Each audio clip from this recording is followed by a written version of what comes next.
Hola, audiencia, y bienvenidos a Oye Cinema Club. I'm your host tonight, Jason Ishmael Echoes, and I am going to be reviewing the 1960 foreign film, Dolce Vita. But I'm joined by an illustrious panel of co-hosts, Love Eat Pray, Marina, and Steve Des TV. So, you guys, let me tell you why I picked this movie for us this evening. It does come from the 1001 movies you must see before you die list, which is usually where I pull from most of the time. And I kind of had a feeling that I wanted to do something Italian, and I definitely had a feeling for the 1960s. I was kind of looking for a comedy. I didn't know what this movie was about, but then I know that it's like a big Italian film, and like it's shot beautifully with like different scenes in like Rome and all these Italian places. And I know it's a Fellini film, and that's what I knew. And our friend Marina, had recently went to Italy, and I was like, oh, she'll probably love and hate this because it's an old movie, it's a foreign film. Turns out it's 3 hours. I'm sorry, guys, I didn't know it was 3 hours when I picked it, but I also did pick it honestly with Marina in mind because I thought it would intrigue and annoy her. So sorry, Marina, but that's the way my brain works sometimes. Just trying to challenge everybody. So let's jump into first thoughts and see what people thought of this film. Marina, why don't you go ahead and do the pleasure? You can go first, since you were in part the inspiration for this selection. Well, As someone Jason. who just recently came back from Italy. Right. It's like, oh, who hates black and white films that are also subtitled? No, but yeah, the when you first picked it out, I thought that's what you meant. Like, I'm gonna annoy her, another foreign film, another black and whiter. But then I was like watching it, I was like, oh my goodness, I was there. I took a picture in front of there. Yeah, it was kind of cool because like just recently, just watching movies that have the landmarks. I didn't realize how many landmarks were actually in Rome as well, which is one of the cities I hit up. I actually was more intrigued by Venice, but in reality, Rome is just probably my favorite. Like, it was so cool that they were inside like the Trevi Fountain, which is something I took a picture in front of too. Um, yeah, and it also helped. Jokes on you, Jason. There was some English in this movie, so Right. because there was a like an English pop star. So that's probably like yeah, but yeah, it was long. My first impression was like 3 hours. What of me having to actually pay attention because like you can't just listen in the background. You have to Right. read the subtitles. Unless I just randomly learned Italian while I was over there, which I didn't. Um, but yeah, like there's a lot going on for sure. But it was pretty cool. There was a few spots that they like walk through with friends or they just like have a romantic evening where I definitely stopped by while I was there. So that definitely made up for the things that I don't usually look for in a movie. Very cool. Very cool. Steve, why don't you bless us with your first impression? First impression, I got a twofer for y'all. So I'm gonna give y'all a nice, short, and sweet one from me, and then crazy turning a bunch of places one from another one from our colleague that's not here present at the moment. But my first impression is for sure, my first impression has evolved and changed because we have delayed this review. If we were going to do it where we originally were going to do it, my first impression would be much more elaborate. But for sure, I concur on like 3 hours for this was a little too long for me.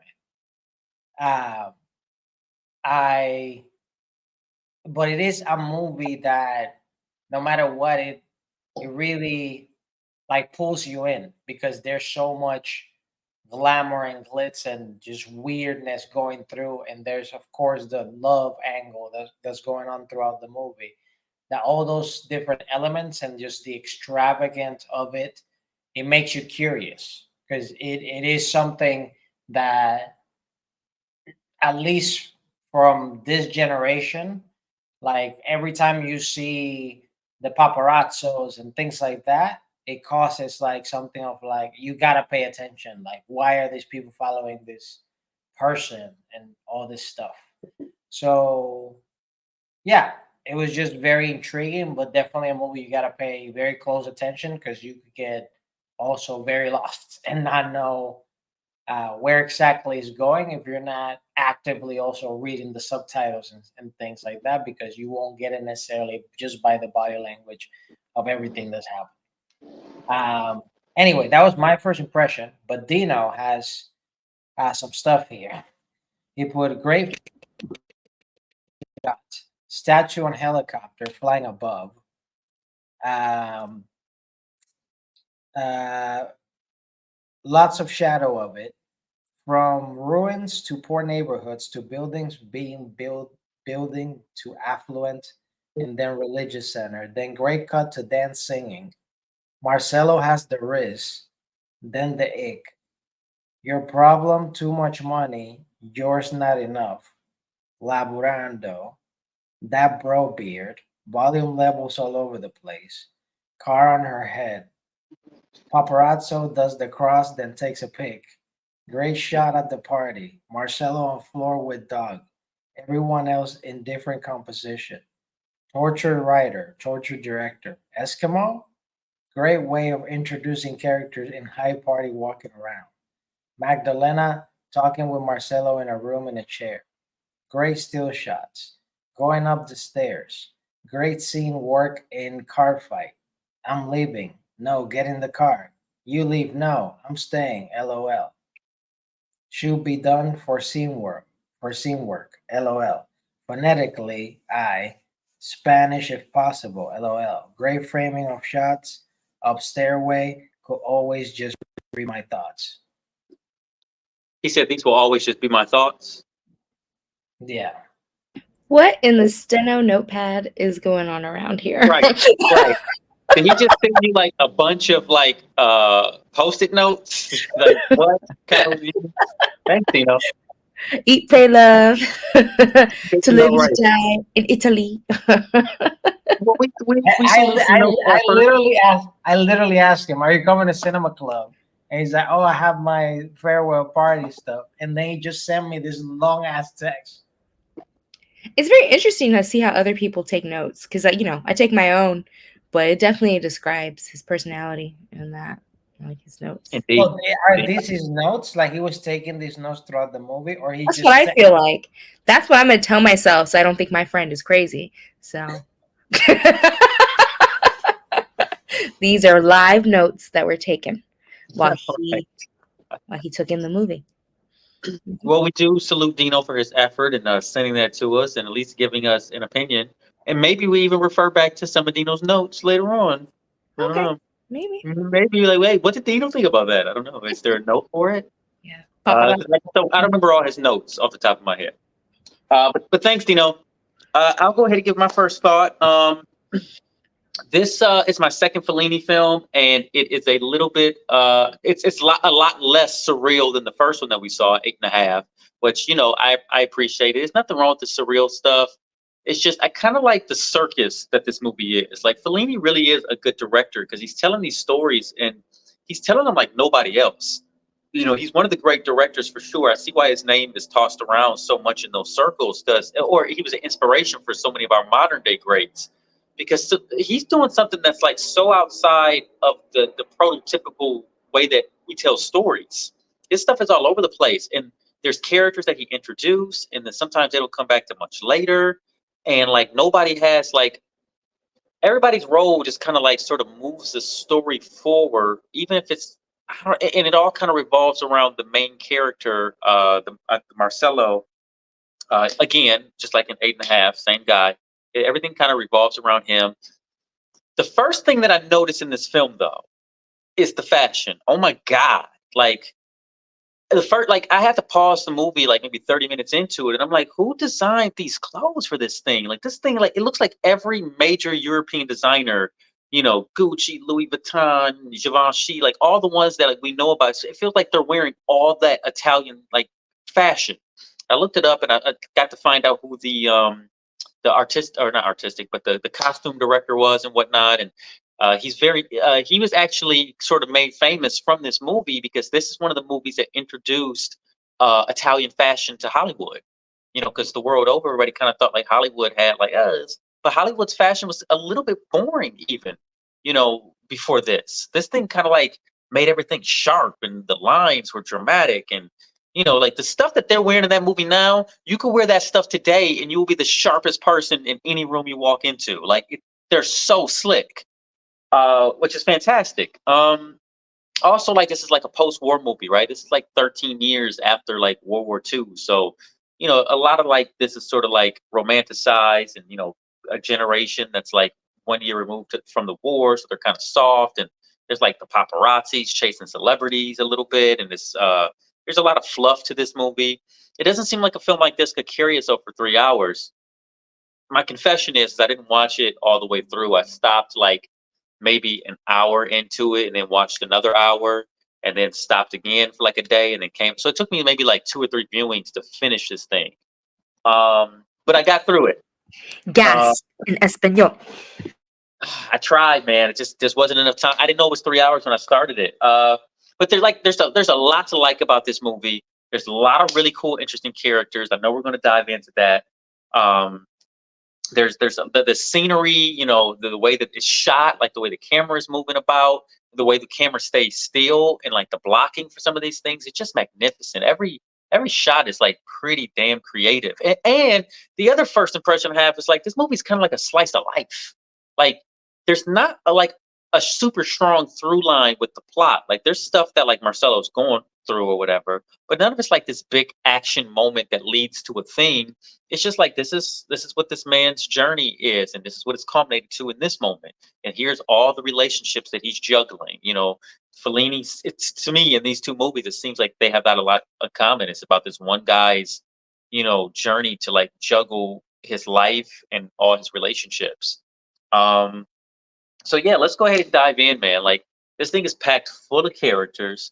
I really want to know who you guys identified with or what character you liked the most, or what scenes you may have enjoyed because of those characters.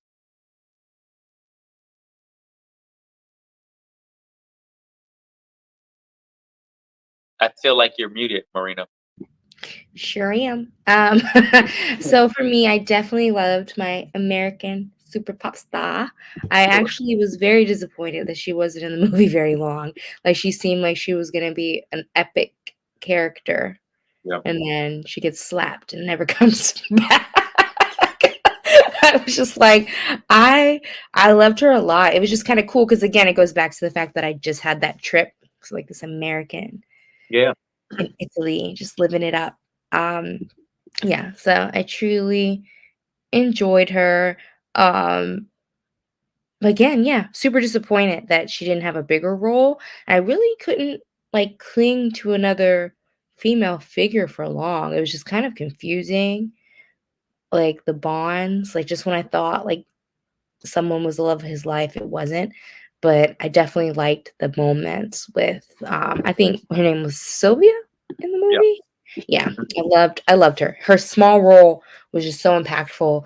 But again, there was a lot of stuff in the movie that I just feel like was in and out and it didn't stay as long as you would think. But overall, she was still my favorite part when they were having their night on the town and just living it up and going out and dancing. Like it was just such a fun moment, especially since this movie had so many like deep and dark layers to it.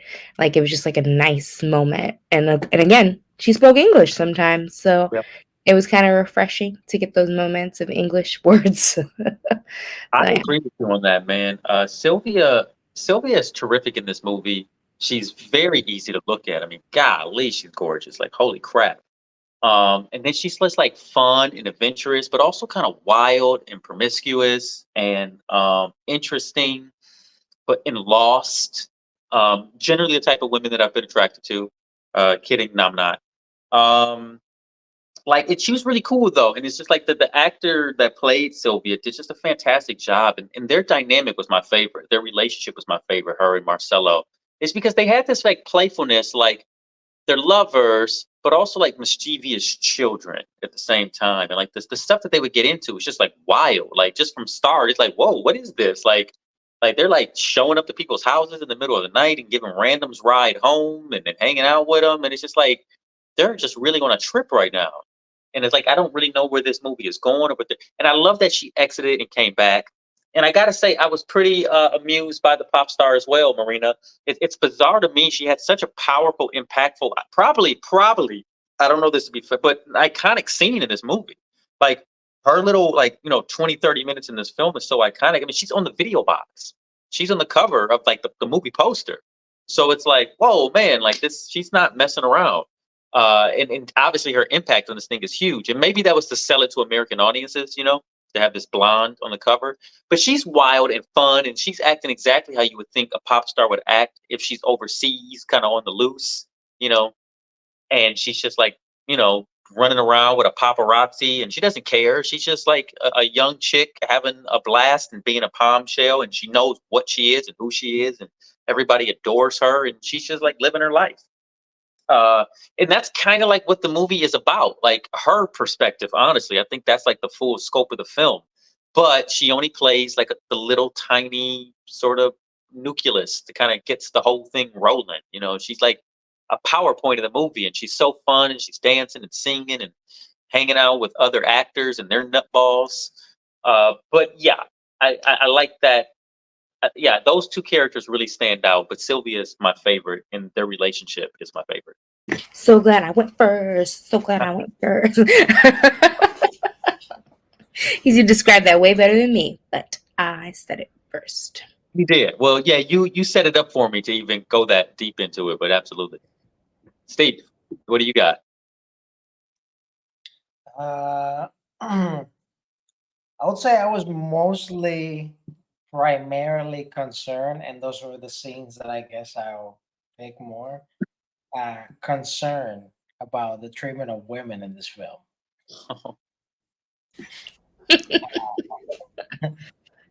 Chicks are treated pretty bad in this film, huh? There was some mistreatment of women in this movie. You're right. Oh, there's a lot. There's a lot in this film, and for sure, like a scene that I can't forget, because even I that really kind of like really pulled me into the film. Like that's when like I can tell a film is really good, because most of the time that I'm watching film, because I come from a background of that, like I'm like I don't super suspend my disbelief, because I'm like, this is an actor portraying this, la da da da da. But when this scene happened, I was in it. I was like, those people that are yelling at the TV. And it was when this dude like got into a fight with the chick and left her. And I was like, oh, he's gonna take off.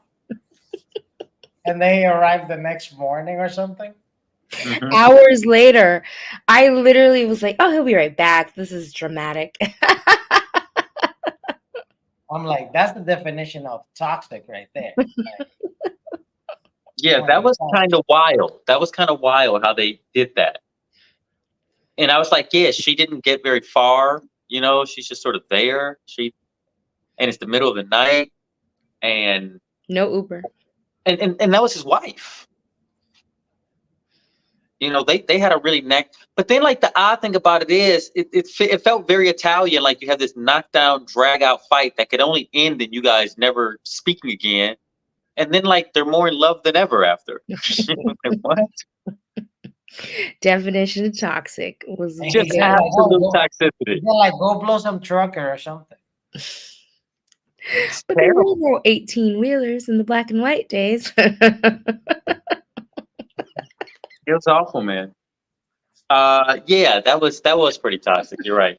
I do like the way that scene was shot, though. I like that, like, it's kind of in and out. The camera's following the car, and then eventually the camera almost basically like, I think the camera sticks with her the whole time in that scene, because like when he drives off, he's gone and she's just left there. And when we get back to her, he's coming back to pick her up like in the morning. But also, I think it was pretty late at night when they had that. I feel like it was the kind of fight that happened at like 6:30 in the morning, and he probably came back at like 6:45. That's what it felt like. Or maybe 5 a.m. It felt like a late night fight. It didn't feel like she was out there for hours. It felt like she was out there because it was dawn. Sun was about to come back up. A lot of this movie happens at dawn. It felt to me like he was gone for a few hours. Does it? Like there's a huge time lapse? Even like, I think if you leave someone on the side of the road for more than, try to think, because I get angry. I get angry. I think that John pissed me off and I leave him on the side of the road. I think even in my max as a Gemini, 20 minutes, I go back. So do you go up one exit and get off and turn around, or like two I exits? go to the grocery store or the gas station. I get a taquito, watch a couple of TikToks, and then I go pick up my man. You know what I'm saying? Like the next day, and even an hour, I think is cruel. But that's 60 minutes. It's wild. It's wild. Yeah, I'd be curious if it's ever written anywhere, like how long that time was, because it could be a thing where it just happened to be dark and the sun, yeah. I mean, listen, my immediate reaction was the same as Steve's. I was like, oh man, he came back the next morning. But like now that we're talking through it, I feel like it was probably already dawn. And yeah, he was gone for 15, 20 minutes. That's what I feel like. I would maybe upon a second viewing, I'll change my idea, but that's what it feels like in retrospect. And then I really enjoy, the 1950s style driving scenes. I really am a big fan of those. And Of the then, cars or the style of the scenes? yeah, well, not the car, but the style of the scene, like how they shoot it and everything. Mhm. And how's that they shot like the original Batmans and things like that, right? Yep. And and the other thing that was wild to me was towards the end when they're like just smacking this girl with pillows and also kind of smacking her. It's like, yo, what is going on, yo? Like, Yeah, he's getting popped with them pillows for sure. So wait a minute. Let's take a pause here. We're an organized cinema club. All this aside, who's your favorite character? Isn't that what we're on right now? I thought we were on scene or character. Oh, okay, so it's scene or character. Because I'm like, which one of these chicks that got slapped is your favorite? I'm kidding. Do you have a favorite character, Steve?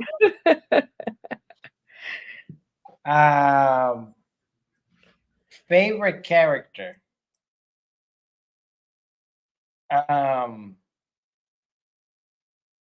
It's okay if you don't.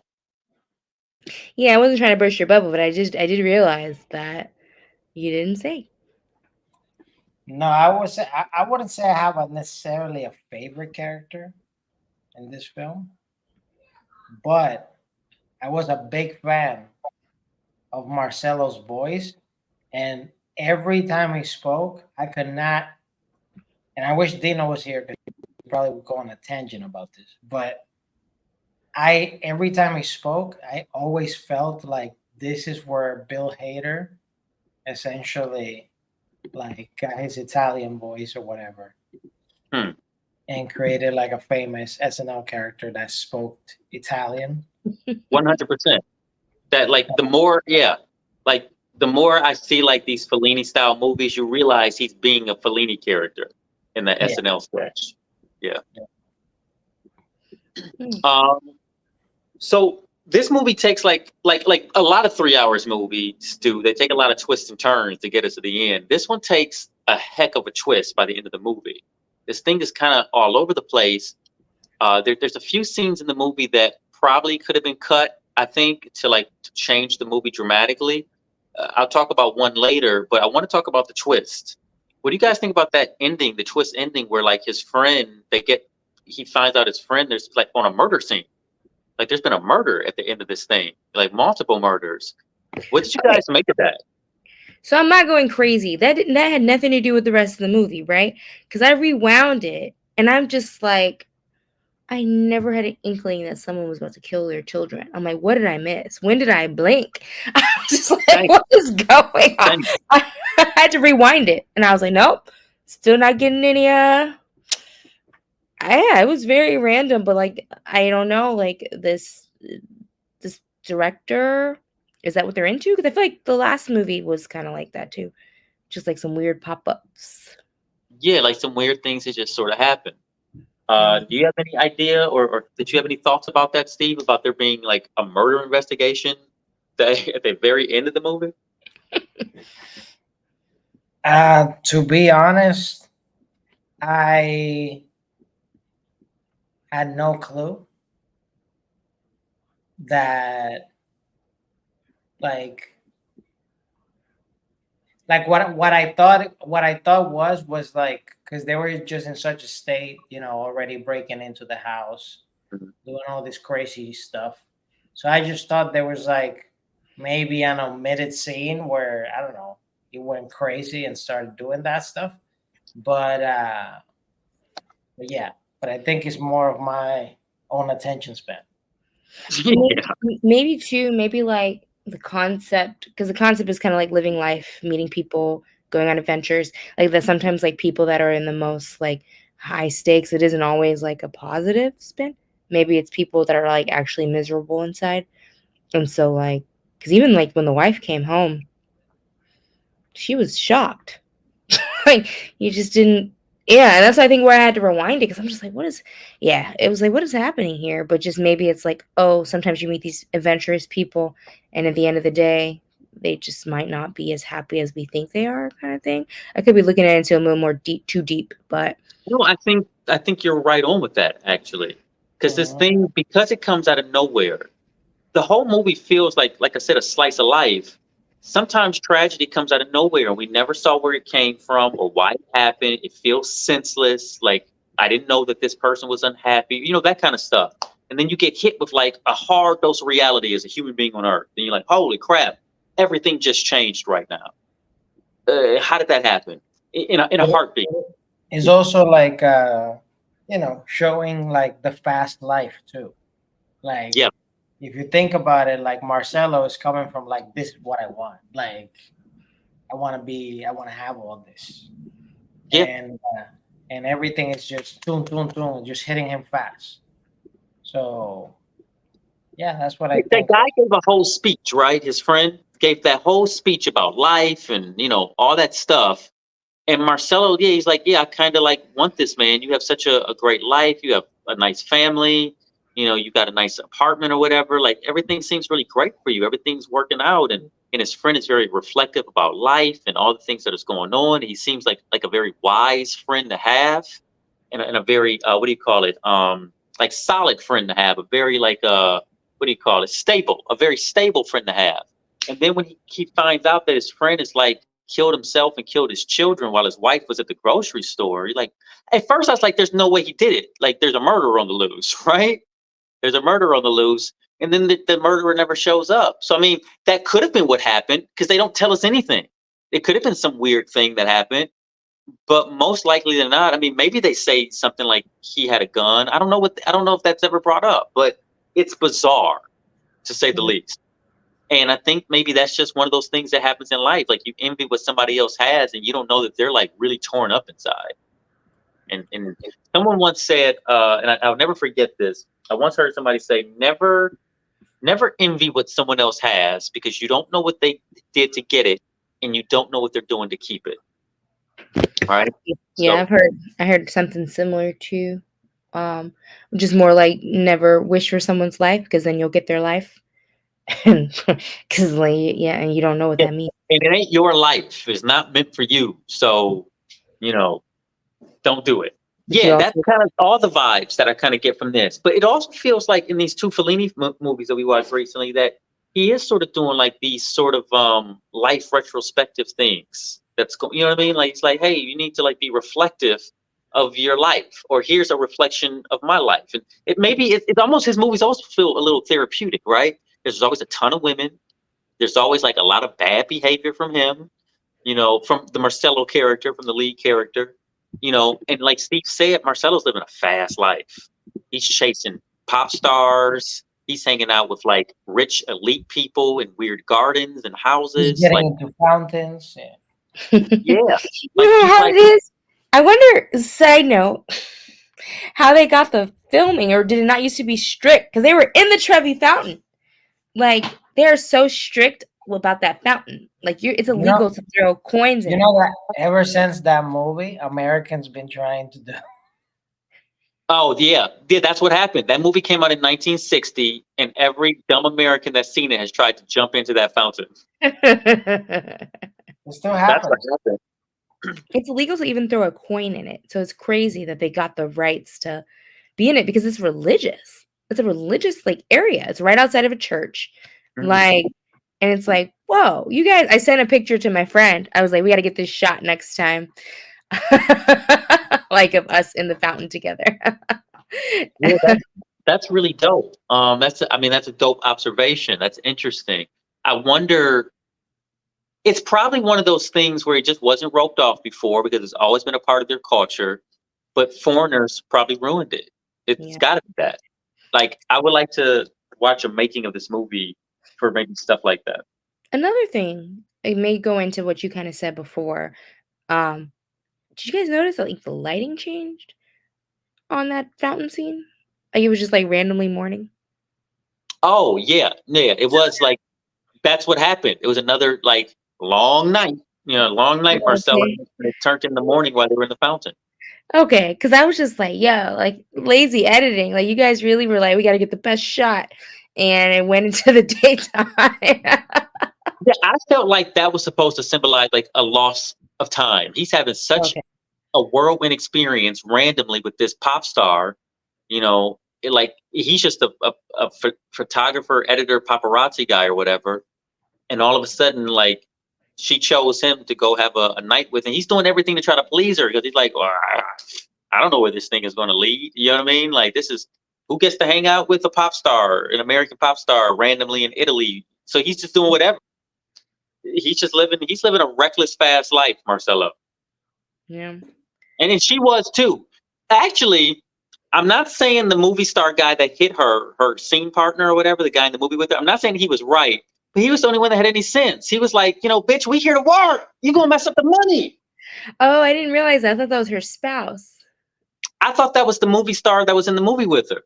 Maybe it's both. I don't know. It could have been both. But he was the only sensible one. Like, you about to mess up the money, having a good time.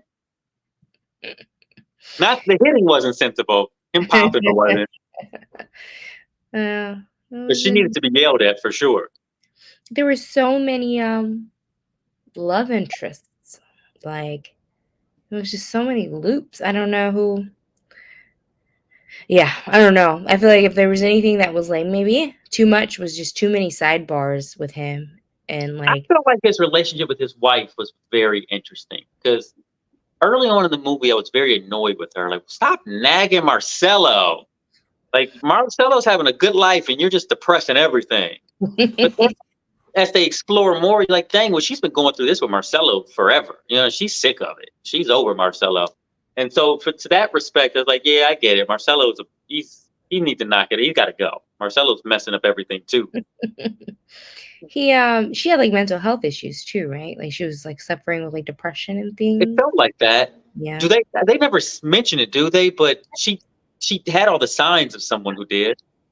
I just think it's more so the fact that she was like suicidal and he was like making sure she was still alive and stuff. It just made me feel like that's She's usually very one and the same. Yeah, they made it a point to show that she was a very insecure person. But she just wanted like I think a smaller life. She clearly loved Marcello, but she just didn't like all the fast life he was living. And she's like, come home sometimes. You know what I mean? Like, so it's like they just didn't match in that way. And she was very insecure because he's running around with all these different women. She knows he's having an affair, probably. You know what I mean? She knows it. She just can't prove it or whatever. She's, insecure about all of it. It's just bad. Do you guys have a favorite scene? There's just something that really sticks out for you? Well, I feel like aside from like everything that happened with the pop star, I'm trying to think of like different I kind of thought it was cool, like when he was like walking through the ruins with the people. Like I felt like that was like so powerful, like that party that he joined. Another thing that I did a tour through that area, and so Mm. that was kind of cool. And I just remember how exhausted I was. But Are you talking about when he was walking with the rich people? yeah, Yeah. yeah, that scene, which was interesting too, because that was like another love interest he had. But it was just interesting. Like I feel like the movie, it just reminded me of like, I don't know, like Where in the World is Carmen Sandiego. It just like didn't connect, but it was, each scene was entertaining in its own way. It's just the biggest like lack for me was like the connection of it all. It just felt like, and what's super interesting is I looked it up, and it's actually like it's like episodes. So Oh, that's interesting. I didn't dive into whether or not it was a TV show, but the way that it's described is episodes of each thing, which make a little bit more sense to It me. makes way more sense because I was also thinking like this feels like 30-minute episodes of a Netflix show. Like, yeah, it was like a new adventure in each one, which would have made more Yeah. sense for a show, which is funny. Yep. Yeah. So that kind of helped me because I was really struggling. Like, I'm like, am I really supposed to connect these dots? Because it's like a totally different thing. Like, oh, we're Yeah. walking through the ruins with rich people. Oh, murder episode. Oh, prostitute house. Like, it's just like what? It just felt like so many different little things. Even the beginning, helicopter. Like, what did that have to do with anything else? Like when they're like, it's just like, yeah, it made more sense that it does speak a bit if you look it up. Like there are 7 episodes. Oh wow. Yeah. Huh. Wait, okay, so maybe I'm wrong about this. Maybe if you got your computer open, you can check it. But didn't this movie win like Cannes and like maybe it won an Oscar or something? Didn't it win like a really big award? I'm not too sure. Let me see. Like it won the Palme d'Or at Cannes, or it was nominated or won the Oscar in 1960 or something like that. All Because right. listen, I'll tell you something about this movie. Like this thing is iconic in just its presentation. It's really hard to go into like almost any record store or movie store that's left in America and not see a Dolce Vita poster. And this is my first time seeing it, but I've seen that poster everywhere. Yeah, I think I've seen it too. They win the Palm for best director. Okay, all right. Yeah. Yeah, I don't know what it is. Like I think it's definitely sold as a movie, but the writing style has Yeah, it as episodes. Yeah, I don't know what that means really, if that's a real thing, but I it mean made, it feels like vignettes out of someone's life. yeah, It feels 100%. like I said, a Netflix or HBO like drama comedy whatever, like those shows that whatever, you get it. But yeah, But that's what it feels like. what is it called? Like the ones where they're not gonna have a season 2. What are those called? Like a mini series, is it called? Yes, a miniseries. Yeah, that's what it feels like. Like there's only Yeah, one general story, but different highs and lows. and yeah, And we keep revisiting these reoccurring characters yeah. through Marcello's perspective. Hmm. Yeah, that's this 100% what it is. Even though like maybe that, I mean, obviously that kind of format may not have existed in its current state back then, but that's where his mind was artistically for sure. Like that's where he was kind of like doing. But that's what I said about this movie. Like very few people have made stories that are so non-linear as this. I mean, and not non-linear as far as time, just like all over the place. Like these stories don't connect right away. They come back later. Like let's revisit that relationship again while he's over here doing this thing with so and so. Um, I'll give you my favorite scene. My favorite scene, the one I found the most interesting that I kept saying, wow, was when he's hanging out with the rich people in the big mansion or whatever. And like this house is so big, they can just sort of get away from each other and like no one knows. You know what I mean? And I feel like I've been in like that kind of party once or twice in my life. And it can lead to some interesting moments, a party like that. But the one that really kind of felt I don't even know the word to describe it, but the scene where he's talking to Sylvia, who's in the other room, and he's just sort of sitting in the chair, and she's sitting like by a fountain or on a bench in the hallway, and he's trying to have this conversation with her, or it's like a castle they're in, and Sylvia or the brunette? the brunette, the cool one who's always wearing the sunglasses and stuff. I don't remember her name, but I don't think it was Sylvia. It wasn't Sylvia. That's the pop star. Which one was Sylvia? Sylvia was the blonde pop star. Oh, that's the pop star. Was it Madeline or Emma? I don't remember if Madeline was the wife or Emma was the wife or the friend. I can't remember. They both look really similar to me. Fanny? It wasn't Fanny, was it? I don't know. I think it's either Madeline or Emma. Okay. But right, who knows? Yeah, I get what you're saying. Go. Okay. So yeah, when he's out there with her and like, you know, she's just like loosey goosey, and you know, he's having this whole conversation about like why it works with them, but also she's like, this is why it doesn't work. And in the middle of it, some other dude that she's messing with comes over, and they have a whole thing in the hallway, and it's like, oh man, like she knows she ain't shit. You know what I'm saying? Like, that's what he gets. Because at first I was like, that's shady. But I'm like, get out of here. You got a whole wife, mother fudger. yeah, without a doubt. And that's a thing that it plays with, because clearly Marcello is the director's character. That it still feels like Fellini himself, right? It feels like this is therapy. Like he's like, let me just show you guys what my life looked like, and maybe I can deal with it. So it's very Fellinian, I think, maybe, if that's the term. But it's bizarre. But I really love that scene because it's so complicated. Like you say, like everybody has different relationships, and here's this moment, and it's painful and beautiful and awkward, and it's one of those weird conversations you have with someone at 4:00 in the morning, and it means everything because it's the only moment we have, but then it's gone. And it'll never come back, and it happened, and things were said, and time to move on to the next adventure in life. The vibes definitely give you like party in the hills. Yep. Like, That's exactly what it is. I live for the nights that I won't remember with the people I'll never forget, kind of thing. Yep. Yeah, definitely. That's how you summate that scene. That's almost how you summate this entire film. Just one night in Hollywood. Yeah, a night in Hollywood, a night in Rome. Like these people are living fast. Everybody's kind of living a fast life. But the rich people are pretty boring. They're like, oh, they're boring, stupid, rich parties, but they live in a castle, so let's hang out with them. You know what I mean? Yeah, it was very funny. Like on my trip, like obviously I'm not like a single woman, but I met a lot of like young single women just having the time of their lives. And I met this one girl, and she straight up, she's like, yeah, I met this guy. We did it in the bathroom. I was like, what happened last night? I can't believe. And then she's like, and then he went on his plane back to England.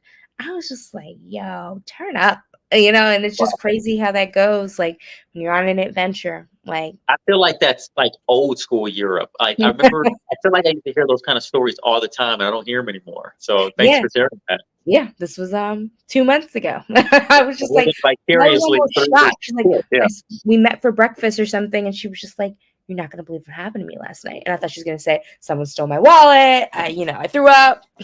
No. Me and this random guy from another country in a bathroom. Turn up.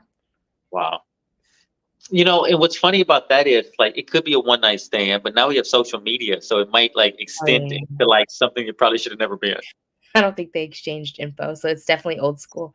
Yeah, I love that for her. Yeah. That's amazing.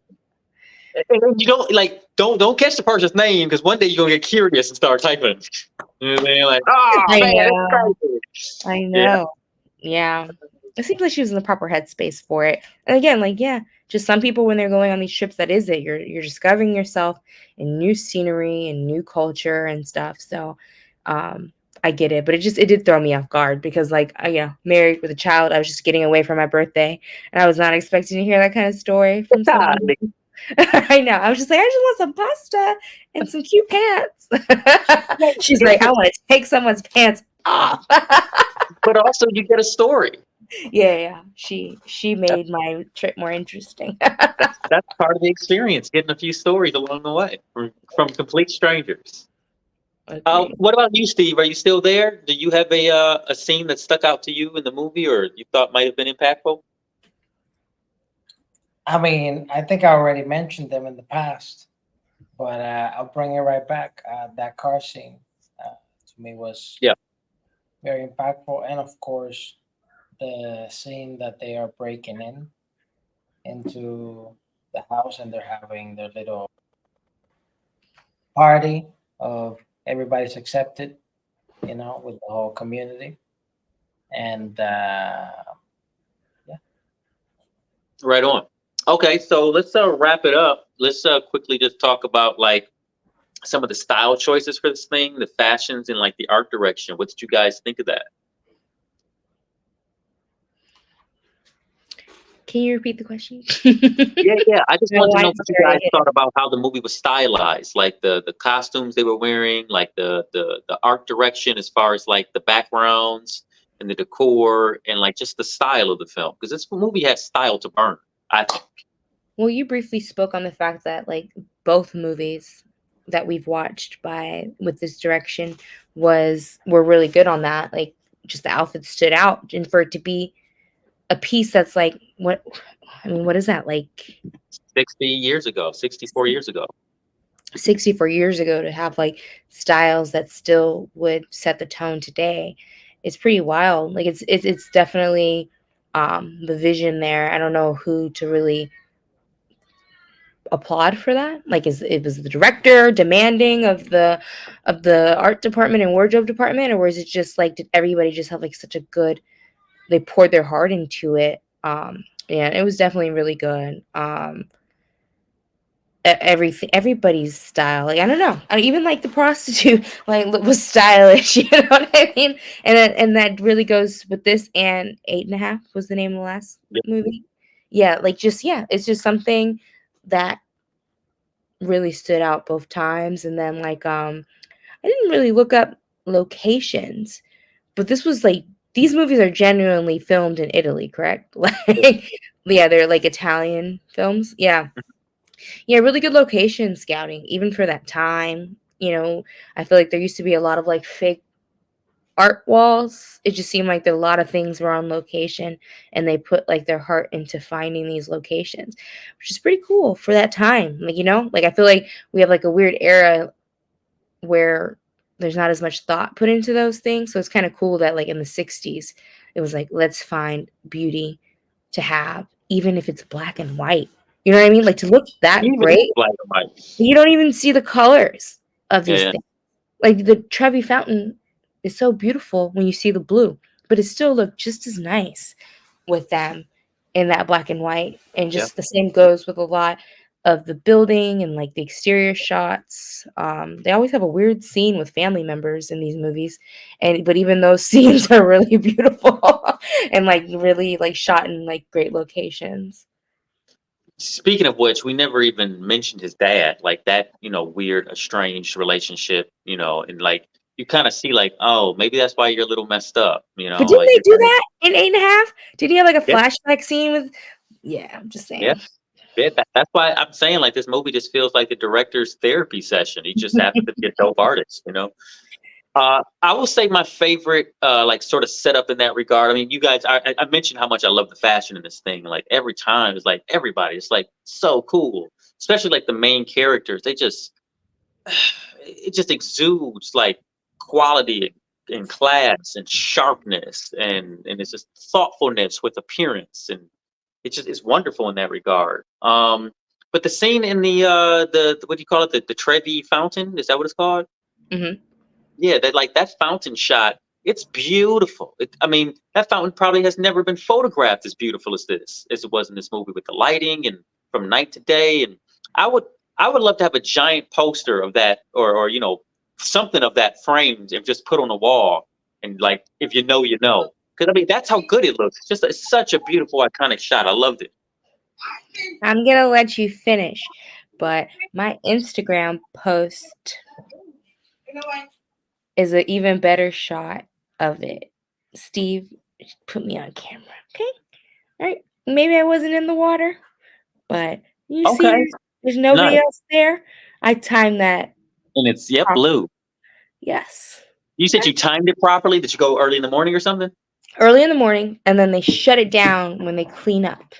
And so they Mhm. kicked everybody out. But the section I was in, I was there last.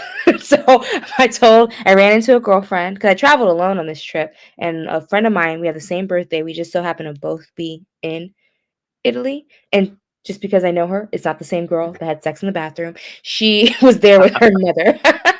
And we were like, let's meet at the Trevi. And she took a picture of me right on time because, like, it was perfect. Everyone was gone.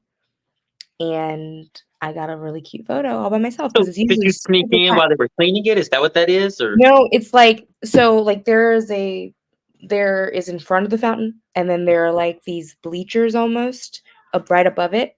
And what they started to do is they kicked everybody at the bottom out, and they kicked everyone at the right out. And right before they kicked everybody on the left out, I got a photo.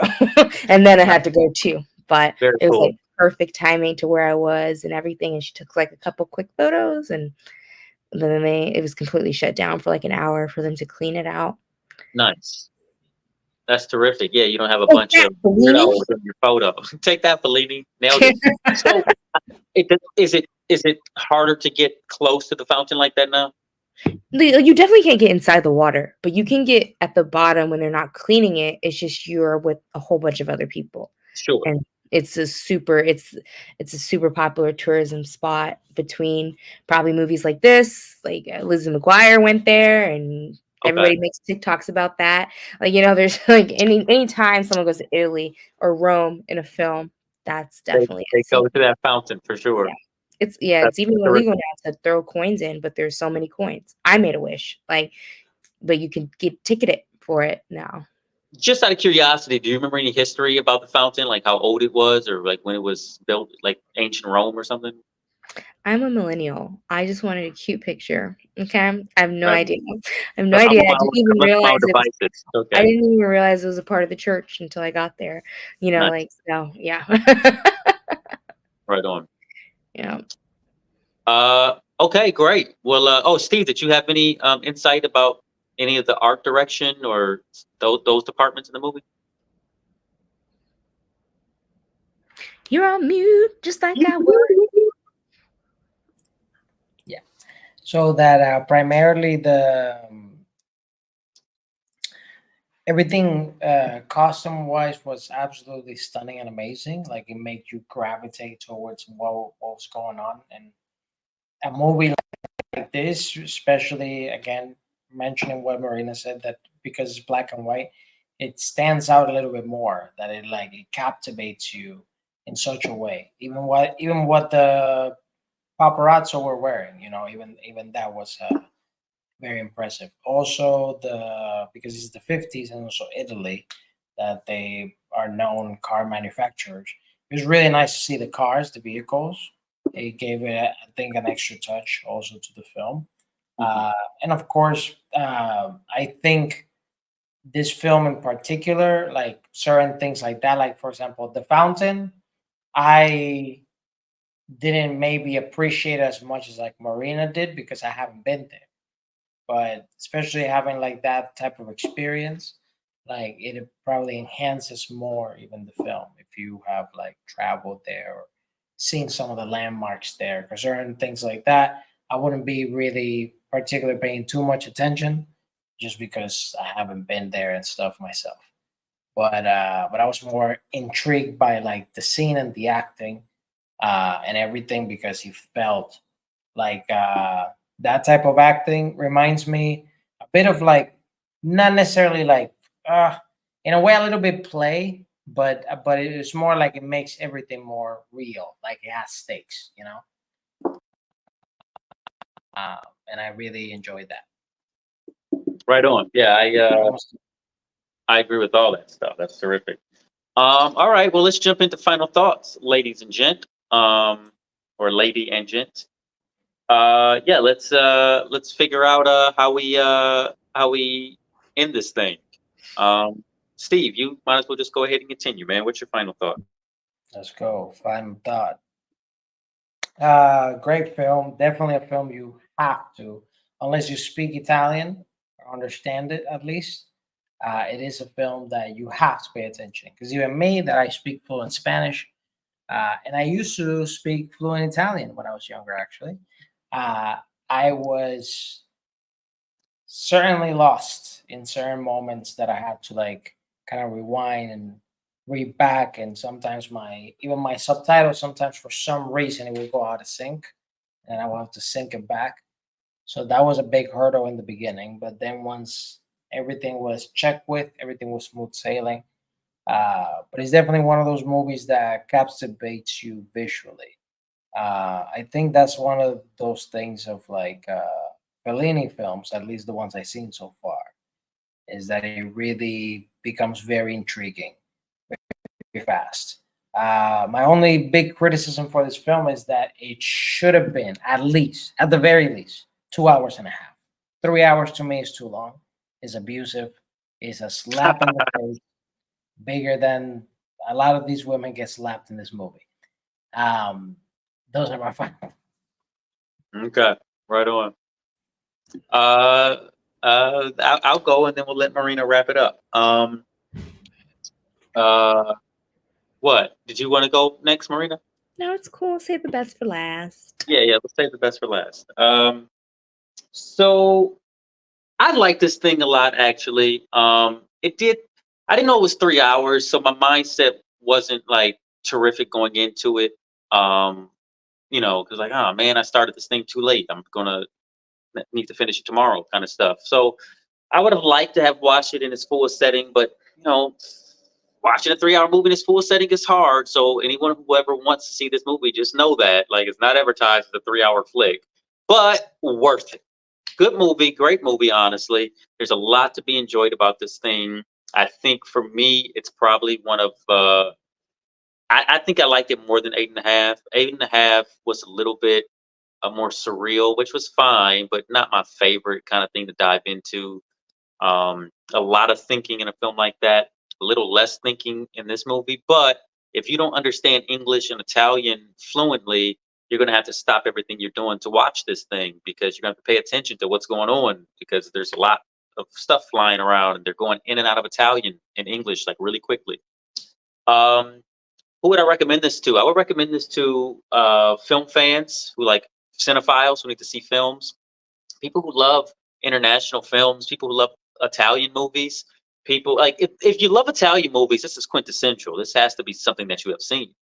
Um, if you want to see a movie with like just superior art direction, classic art direction, and just with its own sense of cool. I don't even know if this movie knows how cool it is. Like you feel like well they're wearing sunglasses a lot, like the angles of like the people looking over their shoulder is kind of like all that stuff is just quintessentially cool. But what they were doing in Italy, as far as cool, was way different than what they were doing in America at that time. Like at that time, like in the 50s, we're talking like Marlon Brando and James Dean, kind of like rebel without a cause, maybe moving into Paul Newman cool, which is cool. But this movie is like, hey, we're Italian cool. We're like eating the pasta and our, Givenchy soup. It's a whole thing happening, and it's a vibe. Like what millennials would call this movie is a vibe. And you got to be in that Italiano, sense of being. But I really like this thing. There's a lot of people I would recommend it to. But if you don't like foreign films and you can't do black and white, then this may not be for you. But I would say, as far as the lessons, not even, I don't even know if there's lessons in this movie. Just the slices of life that I feel like anybody who watches this of a certain age will be identify with. And I feel like because it's of a certain age and there's so many like layers to the relationships, you'll probably get something. This is one of those movies you'll get something out of if you watch at different points of your life. That's what I think. Like just because like the dad and the son and like the different women and their different points of life, like where they're at, I think all that might play a part into like your emotional state of being when you watch this movie, which probably is going to bleed into the film, I think. But yeah, those are my final thoughts. Uh, watch it. Yay. Yeah, Marina, whenever you want to Oh, die. can I finally speak, or am I like one of the women in the movie? You're just gonna leave me on the side of the road? Hush up now. Get in that hotel. Get back to work. um, awesome. Yeah, another situation where when it's Jason's turn, I get really nervous. What? Because it's gonna be black and white and foreign or Oh, very, very sad. Um, but yeah, it worked out. You got lucky. You got lucky because of the whole Italian thing. Because if not, I would have punched you in the throat. This movie is long. This movie jumps through so many leaps, and like in an ADHD fast-paced world, it's like what 3 hours that I had to 100% focus. I couldn't even like wash dishes and like vibe it in the back for like 20 minutes. I had to rewind so many times because if like my son came in and he was just like, "Hey mom, what's this?" I'm like, "Shoot, why whose mansion is this? Like, where did we go? Like, where are we at yeah. now?" So definitely wouldn't recommend it to everybody, but I would definitely recommend it to someone who does love that Italian culture, who loves like older films, who loves like seeing how like fashion has evolved and come around. And even like sometimes people love movies that like make you think about life. I definitely would refer like this movie to those kinds of people too. Like if you like something, it's like a thin line between reflective and almost even trippy. Like I feel like people like this kind of movie you could kind of trip out to, like in the lights over here. But yeah, I've said it so many times and it's not an insult. Jason keeps me classy. Like, cause now I can be like, yeah, have you seen that 1960s film? Yeah, one of Fellini's firsts. Yeah, I'm so cool. Because I definitely would have never watched this on my own. So, yeah, those are my final thoughts. Thank you for those final thoughts. They're terrific. I will say that I'll end it on that. I do feel like once you start watching Fellini films, it puts you in a different class of person. You're like, oh, I've experienced some art that you haven't probably because I'm better than you. Like I'm just kidding, but I do feel like Fellini films like have maybe that sense of pretension behind it. But they are what they are. They are a piece of important world art. All right, so that concludes La Dolce Vita, and that leaves me with one question. Steve, what do you got for us next week? Next week, I'm so happy you asked me because it is my turn again. Okay. Finally, we are breaking free from the prison of 3-hour movies and black and whites. Ladies and gentlemen, we are going full color and shorter than that. I'm going to guarantee you that. So, this particular film jumped a bit ahead of my list. Um, it'll be my second time watching it. I watched it earlier while I was in Colombia, like a couple months ago. And it is a film that I feel should get a little bit more like buzz out there. And it is a film that got written, directed, and starring the person that's in this film, which is a very talented guy named Rudy Mancuso. And he is in the romantic comedy or comedic romantic, I don't know, romantic comedy explaining about synesthesia called Musica. Musica. Oh, this has been on my short list. Cool.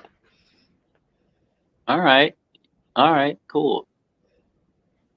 So this movie came out this year, April 4th, on Amazon Prime. And we're going to check it out next week, starring Camila Mendes and Rudy Mancuso. All right. Sounds good. There you go. So for Marina, Jason Echoes, and me, Steve, the Stevie, we'll catch you next week. Bye-bye. Bye bye now.